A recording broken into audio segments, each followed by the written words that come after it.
why did the Norway-Sweden Union collapse? What would happen if you smashed two countries together into one? It might make an ultra-powerful superstate, or more likely, it'll start a war.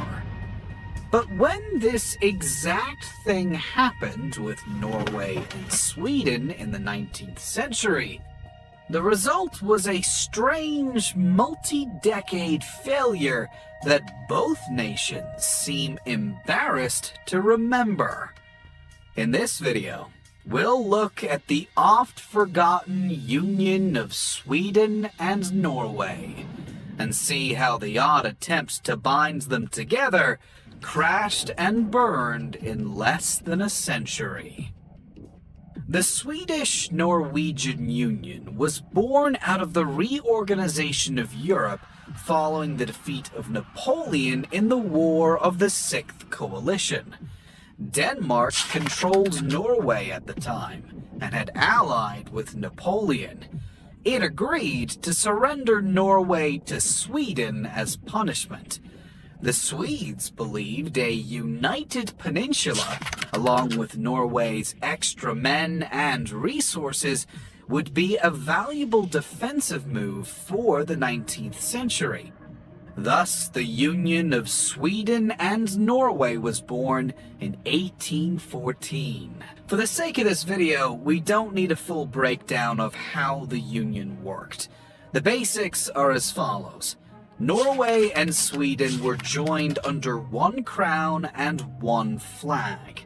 Foreign affairs and diplomacy were managed by Sweden, while both countries managed day-to-day politics by themselves.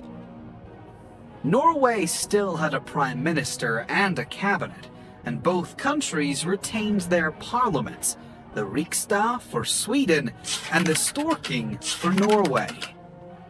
The Swedish king also had veto power over certain laws passed in Norway, and all Norwegian ministers had to be approved by him, though this was mostly a formality.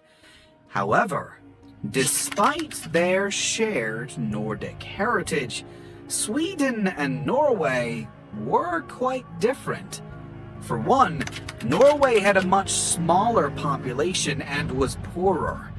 It was clear from the start that the union was not an equal one, with Sweden wielding control over Norway much more than the other way around. The inequality baked into the union was easy to notice. The union's monarchs were numbered based on Swedish chronology.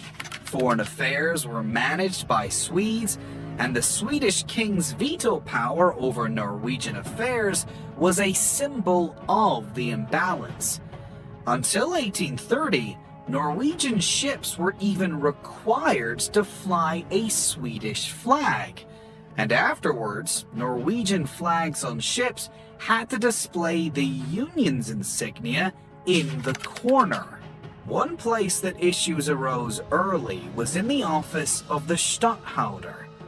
The Stadtholder was basically the king's deputy in Norway, acting in his authority when the king wasn't there. For the first 30 years, every single Stadtholder was Swedish, giving a Swede supreme power over Norwegian affairs. That changed in 1836, when Herman Vidal Jarlsberg became the first Norwegian Stadtholder.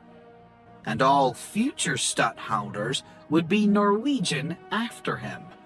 However, this annoyed the Swedes, who now felt they had no say over Norwegian daily affairs when the king wasn't around. This was annoying, since Norway always had a minister in Stockholm to advocate for Norwegian interests in its daily affairs. In 1859, the Storting voted to abolish the office entirely. Although King Carl XV privately supported it, he didn't officially do so, And the Swedish Riksdag didn't approve the abolition either. In fact, Norway making a major constitutional change annoyed many Swedes. Count Carl Henrik Ankersvärd, for example, urged the king to amend the Acts of Union to rein in the Storking, saying that the prevailing spirit in Norway seems to be that Sweden is a kingdom united with Norway, but it is Norway that is united with Sweden. After leaving the office in limbo, King Oscar II agreed to support the abolishment of the Stadthouderate in 1872. The Riksdag scolded him for making a major change without asking them first, but ultimately agreed. Norway wasn't thrilled that it had to wait almost 2 decades for Sweden to listen to its demand, and they noticed how unhappy the Riksdag was when doing so. Another major area of disagreement was defense. The two big concerns for Scandinavia in the 19th century were Prussia, unified into Germany in 1871, and the Russian Empire. Denmark bordered the former, Sweden the latter, and the threat of both powers helped build a sense of Scandinavian solidarity. Indeed, Norwegian and Swedish volunteers fought shoulder to shoulder with the Danes in 1848 to put down a German rebellion in the Schleswig-Holstein region. But ultimately, Norway was far removed from Europe's conflicts and had a small military. They had no interest in getting involved in European wars. The Union also required the Storking to approve any use of Norwegian troops outside the kingdom, effectively giving it a veto over the king's military plans. In 1864, the Storking shot down King Carl XV when he attempted to intervene in hostilities between Denmark on one side and Prussia and Austria-Hungary on the other, again over the Schleswig-Holstein region. This veto frustrated the king, and Denmark's ultimate defeat and loss of the Schleswig-Holstein region built resentment against the Norwegians in military circles that never quite faded. Probably the biggest problems that spelled doom for the Union were democracy and nationalism. The second half of the 19th century was one of democratic revolution and the birth of national identities across Europe.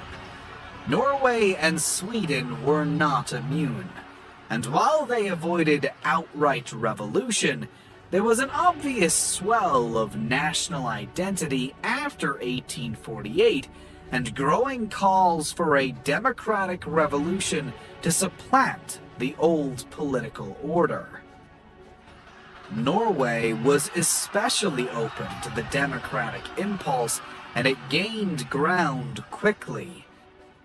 Norway's constitution was among the most democratic in Europe, and it inevitably came into conflict with the Union, designed mostly by old-school elites. The Storking gradually filled up with members who reflected this democratic impulse.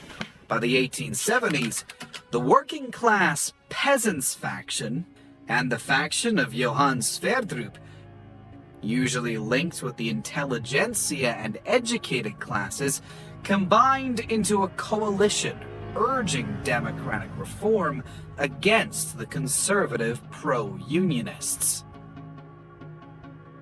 This democratic impulse went hand in hand with a rising sense of Norwegian nationalism. With a flourishing of books, plays, music, poetry, and other cultural output, Norwegian identity and culture was exploding. With this sense of self came a sense of pride that couldn't accept Swedish domination. The left faction began wielding their power in the Storting to take back control from the Swedish king. By the 1880s, there was practically a culture war in Norway between the radical anti-union democratic left and the conservative pro-union right. The Storting elections in 1882 saw Sverdrup's left coalition sweep into power and throwing the future of the Union into doubt. How long could Sverdrup's democratic nationalists accept a conservative monarchical union with a foreign power? Fearful of a full-blown revolution, Oscar II reached out to fellow European rulers, including Bismarck of Germany, for advice. When word of this got out, Oscar was accused of seeking foreign help to oppress the Norwegians, and public opinion utterly prevented him from acting. Sweden was forced to accept the rebalancing of power, but by now, the tide of Norwegian nationalism couldn't be stopped. It was no longer a matter of if the Union would last, but for how long. There were two straws that finally broke the Union's back. The first was diplomacy. Basically, Sweden retained control over all of Norway's foreign relations. Norway instead wanted to appoint its own consulars to represent its interests. After all, it was a nation with interests like any other. It was also an issue of trade, with Norway's vast merchant marine fleet, far larger than Sweden's, giving it a big role in European trade, which Norway felt required them to wield more diplomatic power. Sweden refused to accept this. The disagreements went on for years, with negotiations about establishing a joint council to oversee foreign affairs breaking down in 1890. The second issue was defense. In 1885, Norway reduced its already low number of active troops. To the Swedes, who had entered the Union largely as a defensive move, this was a failure of Norway to uphold its promises. Norwegians, meanwhile, didn't want to be used as Swedish cannon fodder if the much-feared war with Germany or Russia ever came. Through the 1890s, these two issues caused relations between Norway and Sweden's leaders to collapse. Negotiations went nowhere, and both sides came to believe the other was threatening their interests. Sweden was oppressing Norway. Norway was failing in its promises to Sweden. Either way, both sides agreed the Union wasn't working. The disagreement was so bad that there were rumors of a military solution. By 1900, Norway had ramped up its military spending, but used it to start building forts on the Swedish border. To the Swedes, who were investing men and resources fortifying the border with Russia to protect both themselves and Norway, it was a massive insult. Events dragged out for years, with the negotiations failing to solve anything. In 1904, a final Swedish denial to back down on the consular issue proved to be the final insult. It was obvious to everyone that the Union had fallen apart. Returning from a final trip to Norway in March 1905, Crown Prince Gustav advised the king and the Riksdag that it'd be better for Sweden to just dissolve the Union now, rather than wait for Norway to do it. But the king was prevented by oath from doing so, and the Riksdag ignored him. A few weeks later, the Norwegian government voted to establish its own consular service in direct defiance of Sweden. The entire government resigned, and on June 7th, 1905, the Storting voted to dissolve the Union. The king was deeply upset, but he was powerless to stop them. Regardless of how he felt, it was obvious that the people of Norway and Sweden were sick of the Union. Practically no one considered it to be worth the trouble to save. King Oscar and the Riksdag were forced to accept the dissolution, asking only that the Storting hold a public vote to confirm that it was the will of the people. With 367,149 votes to just 184, there was no mistaking that it was.